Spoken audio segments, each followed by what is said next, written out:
এবার Ballon d'Or কে জিতবে এটা নিয়ে এখন দোটানায় আছে ভক্তরা।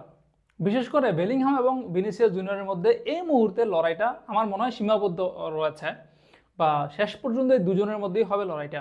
এই মুহূর্তে ভিনিসিয়াস জুনিয়রের ব্রাজিল তারা কোপা আমেরিকা থেকে বিদায় নিয়েছে, কোয়ার্টার ফাইনাল থেকে তারা বিদায় নিয়েছে, ভিনিসিয়াস জুনিয়র নিজেও তেমন কিছু করতে পারে নাই।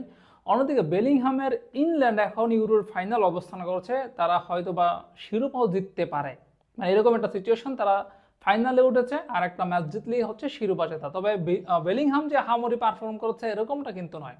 এখন ইংল্যান্ড ফাইনালে ওঠার সঙ্গে সঙ্গে অনেকে মনে করছেন যে এবারের ব্যালন ডিওরের সবচেয়ে ফেভারিটের আসনে বসে গেল বেলিংহাম।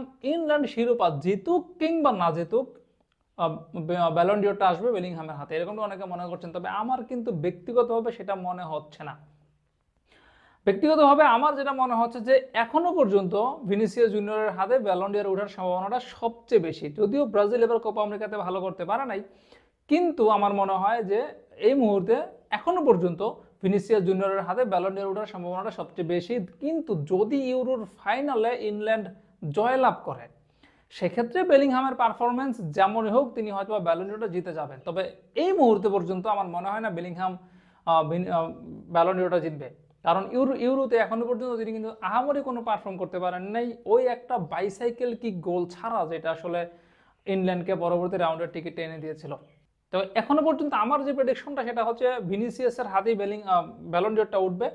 যদি ইংল্যান্ড শিরোপা জিতে সেক্ষেত্রে বেলিংহামের হাতে উঠতে পারে, কিন্তু নতুবা এটা ভিনিসিয়াস জুনিয়রের হাতে উঠবে, এমনটা হচ্ছে আমার প্রেডিকশন।